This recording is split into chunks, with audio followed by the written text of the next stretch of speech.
तो जैसा कि दोस्तों प्लाजा वॉर के पार्ट 1 में हम लोग ने देखा था, दो यहाँ पे पुराने दोस्तों के बीच सालों पुरानी दुश्मनी के बाद अब सब कुछ शांत हो चुका था। लेकिन मिस्टर गू के बिगड़े हुए बेटे वुजुन की वजह से यहाँ पे मिस्टर ली ने अपने सबसे डेंजरस आदमी जीसॉक को यहाँ पे उसके बिजनेस को ठीक करने के लिए भेजा था।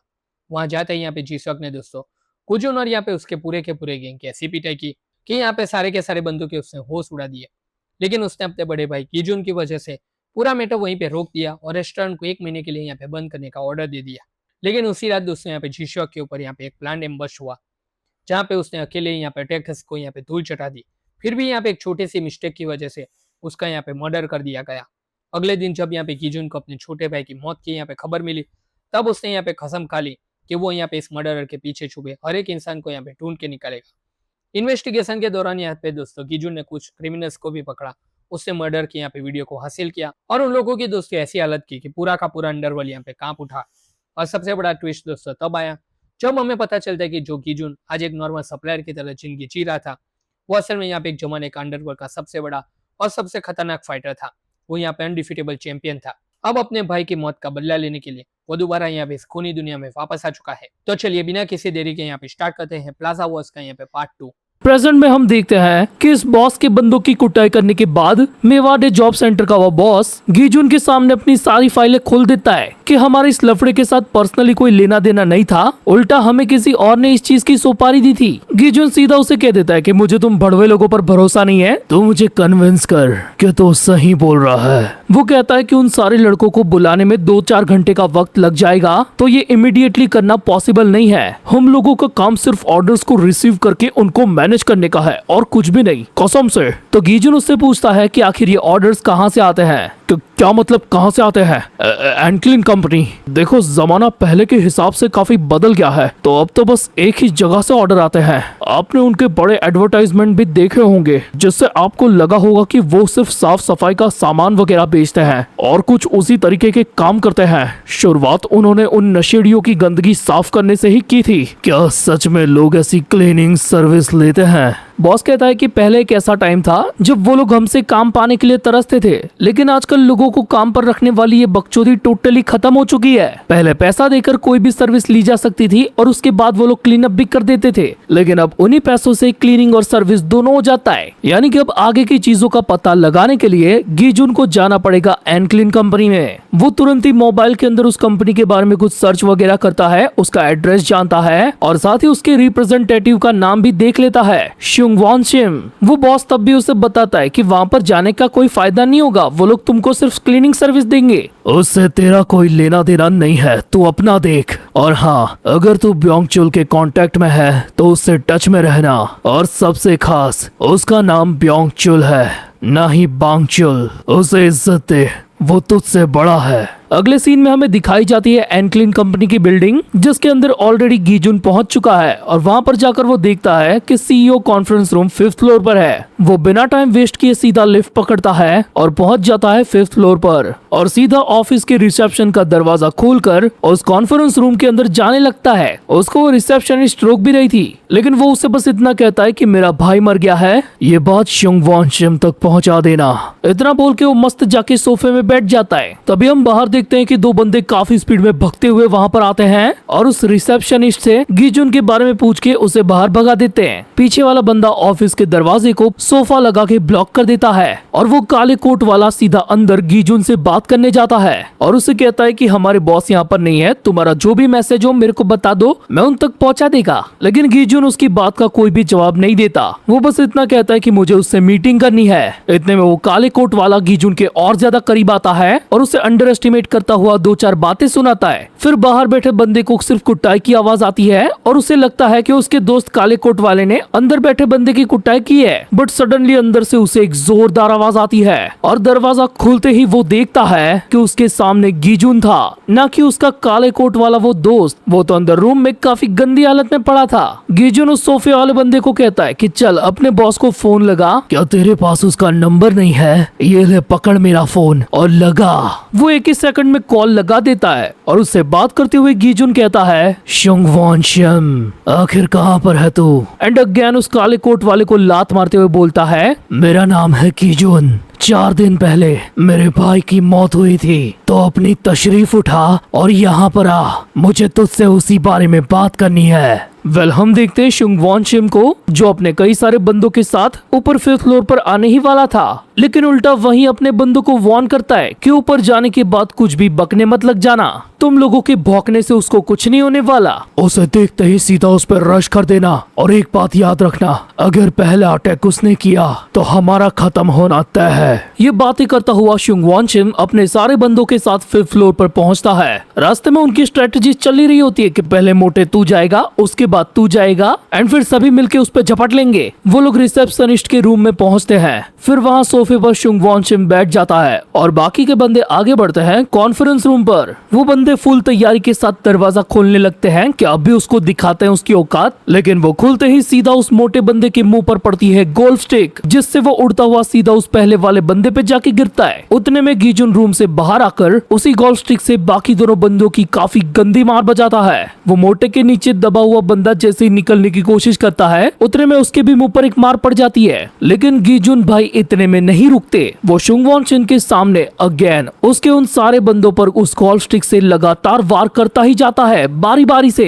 गीजुन का एक खौफनाक रूप देखकर उसकी वहीं पे फट जाती है। वो बिना कुछ ज्यादा किए सीधा ही बक देता है कि ये ऑर्डर हमें वीआईपी की तरफ से मिला था और वैसा काम तुम भी पहले कर चुके हो, तो तुम्हें पता है कि हमारे धंधे के रूल्स क्या कहते हैं, हमारे लिए वो बस एक बिजनेस है। इतने में गीजुन उसके गाल पर 2-3 लप्पड़ बजा देता है। फिर उसका जो बटलर वो पानी लेकर आया था ना, वो उसी पानी को पीने भी लगता है। तब शुंग वॉन शिम उससे पूछता है कि आखिर तू ये क्या कर रहा है? मैंने कहा ना ये बस बिजनेस था, आखिर तुझे कब से इन सारी चीजों की परवाह होने लगी? ये हमारा काम है। इतने में गीजुन उसके खुले हुए मुंह का जबड़ा पकड़ लेता है और उसके मुंह में कई सारे आइस क्यूब डालने लगता है। ये आइस क्यूब वहीं से आए जिस ग्लास से अभी गीजुन ने पानी पिया था। वो शुंग वॉन शिम का पूरा मुंह भरने के बाद उस पर उसी ग्लास से अटैक करने वाला होता है। तूने मुझे जिंदा छोड़ के गलती कर दी। अगले सीन में हम देखते हैं कि कई सारे बंदे उसी कॉन्फ्रेंस रूम की तरफ आ रहे थे, बट वहाँ पहुँचते ही वो लोग देखते हैं कि गीजुन और बॉस अपनी अपनी जगह पर शांति से बैठे थे। बस उनके बॉस शुंग वॉन शिम के मुंह से काफी सारा खून बह रहा था। वो अपना खून साफ करता हुआ तुरंत ही उस बंदे के पास से एक रिपोर्ट लेता है और उसे गीजुन को देता है, जिसमें लिस्ट थी उन सारे बंदों की जो उस रात पार्किंग लॉट में मौजूद थे जब गिशोक का कत्ल हुआ था।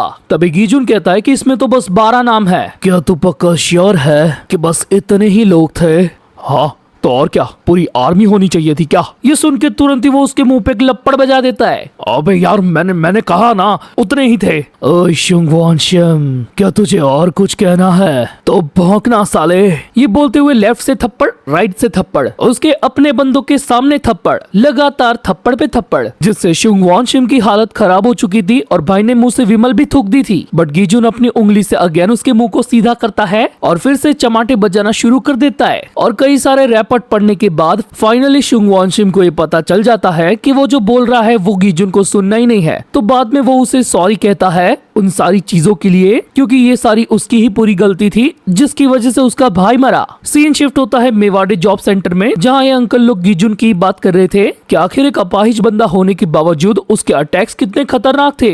टकलू बंदा मोटे से कहता है कि तू लकी था, वरना तुझे और गंदी मार पड़ती। तो बॉस दोनों को शांत करते हुए कहता है कि ज़ाला उसके बारे में बात ही मत करो, हमारा उसके सामने टिकने का कोई चांस ही नहीं था। हाँ, मुझे इसके बारे में नहीं पता, लेकिन मेरे पास अपनी स्किल है। ये बोलता हुआ टकला अपने पॉकेट में से एक नाइफ निकालता है और उसे घुमाते हुए बॉस को कहता है कि आपने मेरे को पहले बताया होता ना, मैं खुद उसके निपटा देता। बट तभी वहाँ पर एंट्री होती है गीजुन की और उसे देखकर इन लोगों की वहीं पे पड़ जाती है। हेलो सर, आप आए बाहर आई। वेलकम, स्वागत है आपका। लगता है तुम्हारी हालत काफी सही है। मैं देख पा रहा हूँ तुम लोग इलाज के लिए हॉस्पिटल नहीं गए। बैठो अपनी जगह पर। और वहाँ बैठते ही गीजुन की नजर सीधा उस नाइफ पे जाती है जो टकले ने टेबल में खोपा था। फिर गीजुन उन लोगों के सामने उसी 12 बंदों की लिस्ट को फेंकता है और कहता है कि मुझे एनक्लीन कंपनी के पास से यही मिला, लेकिन इसमें उनका ना एड्रेस है ना कोई भी पता ठिकाना। तुम्हारे पास कल शाम तक का वक्त है, उन सभी को ढूंढो, पता लगाओ वो कहाँ पर मजे करते हैं, उनके दोस्त कौन है, उनका परिवार, इससे ज्यादा नहीं। सीन अगेन शिफ्ट होता है एनक्लिन कंपनी के अंदर, जब वहाँ का बॉस शुंगवॉन शिम किसी से फोन पे बात कर रहा था। और हाँ, ये बातें भी गीजुन से रिलेटेड ही थी। वो कहता है कि मैं कोई ऐसा वैसा बिजनेसमैन नहीं हूँ, धंधे के अंदर भरोसा सबसे बड़ी चीज होती है। यानी कि इसने सच में गीजुन से कोई बात छिपाई है। फिर वो उस सामने वाले पर्सन को कहता है कि गीजुन जाने से पहले कुछ कह कर गया था। वेल, हमें दिखाया जाता है वही रैपट वाला सीन, जब ये गीजुन से माफी मांग रहा था कि हम क्लाइंट की इन्फॉर्मेशन सबको या किसी को भी नहीं दे सकते, तो बस एक काम कर, तेरे क्लाइंट को मेरा मैसेज दे देना। और वो मैसेज था, क्या तूने सही में ये सोचा कि मैं तुझे ढूंढ नहीं पाऊंगा। एंड इसी के साथ हमें दिखाया जाता है मिस्टर कू का बेटा कुजिन। सो हाँ, पक्का तो नहीं पता, लेकिन शायद यही गीजुन के ब्रदर गिशोक की मौत का जिम्मेदार है। इसी ने एनक्लिन कंपनी को सुपारी दी, फिर एनक्लिन ने इसके लिए हायर किया मेवाडे जॉब सेंटर को, और वैसे ये पूरा कांड ऑपरेट हुआ। कुजिन तुरंत ही शुंगवॉन शिम को गाली देने लगता है कि साला ये सारी बातें तू मेरे को क्यों बता रहा है, साले तूने निपटाया ना ये सारा काम, तो तू ही देख, मुझे अब मत घसीट। ये सुन के शुंगवॉन शिम कॉल को कट करता है और फिर बोलता है, साला छोटा चूजा बिना सोचे कुछ भी भौंकता रहता है, साले को क्या सही में ऐसा लगता है कि उसका बाप मुझसे ज्यादा दिन टिकने वाला है। सीन शिफ्ट होता है प्रिजन पर, जहाँ गीजुन उसी क्रिमिनल से मिलने आया है जिसने उसके भाई को स्टैब किया था। ये साला अभी भी गीजुन का मजाक उड़ा रहा था और उससे कहता है, मैंने सुना, मेरे लॉयर ने बताया कि तू अपनी जांच पड़ताल में आगे निकल चुका है, एनक्लिन कंपनी से कुछ लोगों के नाम निकाल के लाया है। गीजुन तुरंत ही वो फाइल उसके सामने रखता है और कहता है कि यही वो सारे नाम है जो उस रात उस क्राइम के अंदर इन्वॉल्व थे। हाँ, मुझे थोड़ा टाइम लगा ये सारी डिटेल्स निकालने में, क्योंकि मैं कुछ मिस नहीं करना चाहता था। और फिर वो 3 बंदों का नाम बोलता है, ली श्योकवोन, किम मिनवो और चा वुन श्योक। ये तीनों नाम सुनते ही उस क्रिमिनल के मुंह पर 12 बज जाते हैं। गीजुन कहता है कि ये तीनों हमेशा तेरे साथ थे, एलिमेंट्री, जूनियर और हाई स्कूल। इवन तुम चारों ने स्कूल से ड्रॉप आउट भी एक साथ लिया था। देख, तेरे तीनों दोस्तों का कच्चा चिट्ठा, मैंने सबसे पहले उनको ढूंढा और उन्हें ही स्पेशल ट्रीटमेंट दी। यानी कि प्रिजन आने से पहले ये इनको शायद से बजा के आया है। तभी हमें कुछ टाइम पहले का सीन दिखाया जाता है, जब गीजुन एक स्नूकर क्लब के अंदर जा रहा था। अंदर जाके वो रिसेप्शन पर बैठे बंदे को कुछ ज्यादा पैसे देता है और कहता है कि भाई मेरे लिए सिगरेट ले आइयो और बाकी का पैसा कीप द चेंज। तभी वो वहाँ पर 2 बच्चों को नोटिस करता है जो पूल खेलते हुए सिगरेट पी रहे थे। वो तुरंत ही वहाँ पर जाता है और सिगरेट को गिरा देता है। एनडीसी के साथ उसका पंगा उन लोगों के साथ शुरू हो जाता है। वेल, ये दोनों वही बंदे हैं, उस क्रिमिनल के दोस्त। वो उन दोनों का नाम भी बोलता है, ली श्योकवॉन और किम मिनवो। तुम दोनों पड़वे एक हफ्ते पहले उस रेस्टोरेंट की अंडरग्राउंड पार्किंग में थे। इनको लगता है गीजुन कोई पुलिस वाला है, तो वो उनसे ये भी क्लियर करता है कि नहीं, मैं वो नहीं हूँ। तभी सडनली श्योकवॉन उस पर स्टिक से अटैक करता है, बट तभी उसे अपने चेहरे की तरफ आती हुई एक बॉल दिखाई पड़ती है जो गीजुन ने पहले से फेंक के मारी थी। वो नाक पे लगते ही वो चिल्लाने लगता है, तो गीजुन उसका जबड़ा पकड़ के उसे एक ही लात के साथ नीचे पछाड़ता है। ये देख के मिनवो को पहले पता ही नहीं चला कि ये क्या हो गया। वो तुरंत ही उसी टेबल पे चढ़ के गीजुन पर अटैक करने जाता है, लेकिन उसके कूदने से पहले ही गीजुन उसके पैर पर लात मार देता है, जिसकी वजह से उसका बैलेंस बिगड़ता है और वो अपनी गर्दन के बल दूसरे टेबल पर गिरता है। और यही चीज प्रेजेंट में गीजुन ने इस क्रिमिनल के सामने एक्सप्लेन की थी। अब तेरे वो लफंगे दोस्त अपनी पूरी लाइफ में कभी भी अपनी आंख, पैर या हाथ इस्तेमाल ही नहीं कर पाएंगे, क्योंकि इतनी ठुकाई करने के बाद भी गीजुन तब रुका नहीं था। हम देखते हैं कि वो उसी बंदे की स्टिक को उठाता है, इनको अम्मा बहन की गाली देते हुए उस स्टिक को तोड़ता है और उसको पैना बनाकर उन दोनों के पैर में घोंप देता है। एंड दैट्स द रीजन कि वो लोग अपने पैर अब कभी भी इस्तेमाल नहीं कर पाएंगे। अगले सीन में हम देखते हैं स्ट्रीट पर कुछ लॉन्डो को, जिनके बीच में नाइकी के शूज की डील हो रही थी। एंड $500,000 वॉन की ऑनलाइन पेमेंट करने के बाद वो बंदा जूते लेके वहाँ से निकल लेता है। तभी वो परचेज वाले बंदे का दोस्त कहता है कि भाई ये नाइकी नहीं, ये तो एबी बास है। वो लोग रोड के दूसरी तरफ से उस बंदे को कहते हैं, भाई रुक जा, तूने गलत माल पकड़ा दिया हमको। ये सुन के वो बंदा काफी फुल स्पीड में भागने लगता है और तब जाकर उनको पता लगता है कि ओ वो हमें चूना लगा के भाग रहा है। तो वो तीनों भी फुल स्पीड में उसके पीछे भागते हैं। हम देखते हैं कि वो कल्प्रिट बंदा काफी स्पीड में नेबरहुड्स की कई सारी गलियों से होता हुआ उनको एक कोने में लाके खड़ा कर देता है। लगातार इतनी दूर तक दौड़ने के बाद वो लोग काफी ज्यादा थक चुके थे, लेकिन आखिरकार उस कल्प्रिट को उन तीनों ने डेड एंड पर घेर लिया था। वो कहता है कि मैं इस नेबरहुड के अंदर पिछले 18 सालों से रह रहा हूँ, तो क्या तुम्हें सही में ऐसा लगता है कि मुझे पता ही नहीं होगा कि यहाँ पर ये डेड एंड है? आओ सालों तीनों एक साथ, तुमको यहीं पर निपटा दूंगा। सो इनको थकाकर यहाँ लाने का इसका यही रीजन था। वो तीनों एक साथ मिलकर उस बंदे पर टूट पड़ते हैं और उनके बीच में फाइट होती है।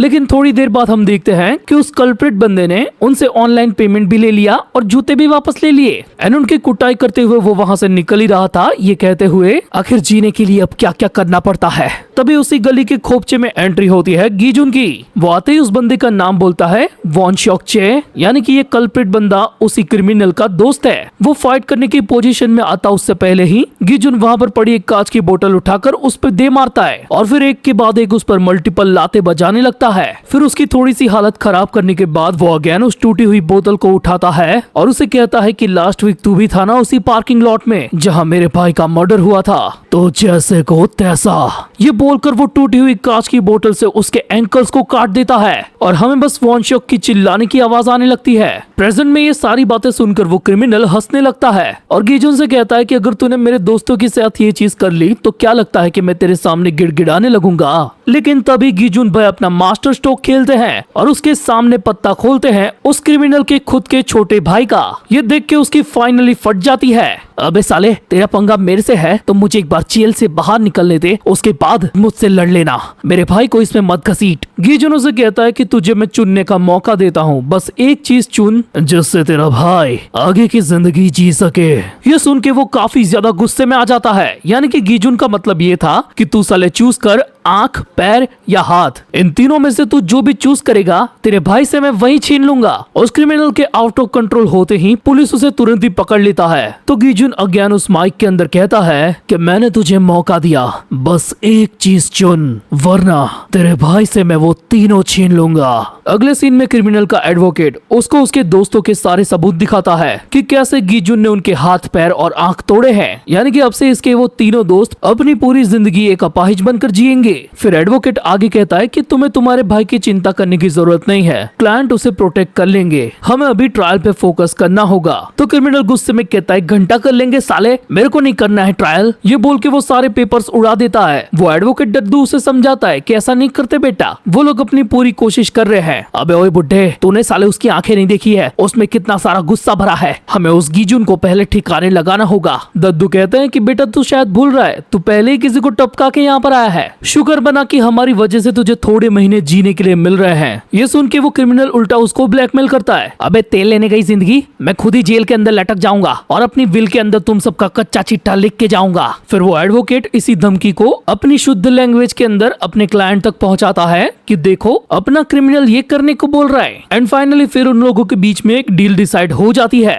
जिसमें इस क्रिमिनल की पहचान वाले कुछ बंदे गीजुन को निपटा देंगे और वो वही बंदे होंगे जो गिशोक को निपटाते टाइम वहां पर थे, बिकॉज गीजुन उन्हीं लोगों को टारगेट कर रहा है। सो इससे पहले वो उन तक पहुंचे, यही लोग गीजुन तक पहुंच जाएंगे। ये डिसाइड करके वो एडवोकेट उस क्रिमिनल की बात अपने प्रोसिक्यूटर से करवाता है। अगले सीन में हम देखते हैं कि स्कूल की छुट्टी हुई है और बच्चे घर पे जा रहे हैं और वहीं बाहर गीजुन किसी के इंतजार में खड़ा था। वेल वो ट्रैक कर रहा था इसी हेडफोन वाले बच्चे को जो उस जेल वाले क्रिमिनल का भाई है। वो भीड़ के बीच से होता हुआ उसके पीछे पीछे जाने लगता है। पैरेलली प्रोसिक्यूटर और उस क्रिमिनल के बीच में ये डील हो रही थी कि अगर वो प्रोसिक्यूटर क्रिमिनल के कहे मुताबिक वो सारा काम करेगा तो फ्यूचर में वो उसके लिए एक और बंदे को निपटा देगा। अभी करंटली मार्केट के अंदर चलते हुए गीजुन स्टिल उस बंदे को ट्रैक कर रहा था और तभी हम देखते हैं कि उस भीड़ के अंदर बाकी और भी बंदे थे जो गीजुन को ट्रैक कर रहे थे। वो स्कूल का स्टूडेंट एक बस पकड़ता है, फिर एक अलग लोकेशन पर जाकर उतरता है तो गीजुन भी उसके पीछे जाता है। फिर वो बंदा आर्ट स्कूल के अंदर जाता है तो गीजुन सामने वाले स्टारबक्स के अंदर उसका इंतजार करता है। इस इंतजार में रात हो जाती है। फिर वो बंदा आर्ट स्कूल से निकलता है और चलते चलते स्टार मॉम पीसी नाम के एक साइबर कैफे में चला जाता है। एंड फाइनली गीजुन भी वहाँ उसके पीछे जाता है। फिर वहाँ जाकर वो उससे 2-3 सीट दूर छोड़ के बैठता है। एंड तभी उस पीसी कैफे के अंदर आते हैं कई सारे गुंडे, वो भी हथियारों के साथ। एंड हाँ, ये लोग वही बंदे हैं जो गिशियोक के मर्डर के दौरान उस पार्किंग लॉट में मौजूद थे।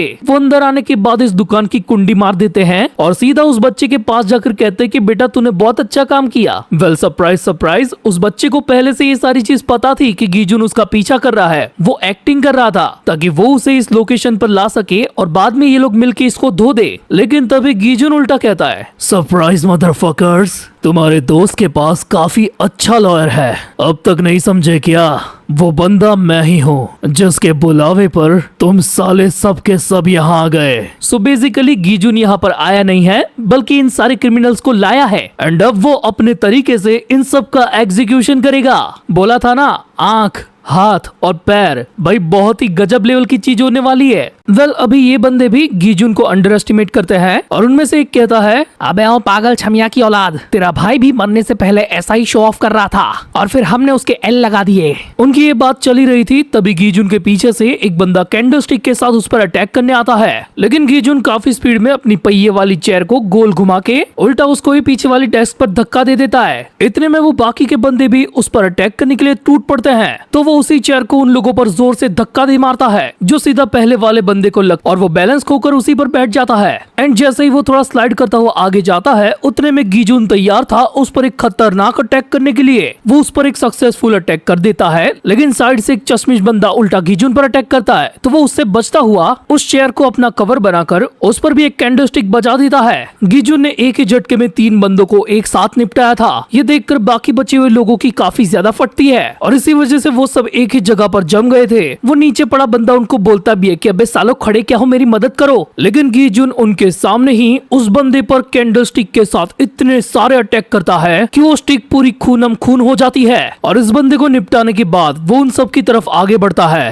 आखिर तुम साले इंतजार किसका कर रहे हो? क्या पूरी रात यहीं खड़े रहने का इरादा है? अगर मेरे करीब आने में डर लग रहा है तो क्या मैं खुद तुम तक आ जाऊं? तभी सीन शिफ्ट होता है कुजिन पर, जो किसी के साथ कॉल पर बात कर रहा था एंड ये बातें शायद गीजुन के बारे में ही थी। तभी वहाँ पर डायरेक्टर चुनशॉक आते हैं और फिर इन दोनों के बीच में भी बातें होने लगती है, जिस दौरान वो कुजिन से पूछते हैं कि आखिर आज रात को तुम्हें इतनी सिक्योरिटी क्यों चाहिए? तो वो कहता है कि गीशोक का वो अपाहिज भाई गीजुन शायद मेरे पीछे पड़ सकता है। आज कुछ बंदे उसे निपटाने वाले हैं, एक बार हमें बस पक्की खबर मिल जाए फिर हमारे सारे बंदे वहाँ जाकर क्लीन अप करेंगे। वो साला आज एनक्लिन कंपनी तक पहुँच गया था और मैं अब शुंगवान शिन पर भरोसा नहीं कर सकता। डायरेक्टर चुनशॉक पूछते हैं कि आखिर अचानक से उस पर अटैक क्यों? तो कुजिन भी उसे वही सारी चीजें बताता है कि वो उन सारे बंदों को टारगेट कर रहा है जो उसके भाई की मौत के दौरान वहाँ पर मौजूद थे एंड ये साला श्योर है कि वो 12 बंदे आराम से गीजुन को निपटा देंगे। लेकिन तभी चुनशॉक कहते हैं कि हाँ भले उसके लिए ये मुश्किल होगा, लेकिन अगर जिस गीजुन को मैं पहले से जानता हूँ वो आज भी वैसा ही है तो ये मान लो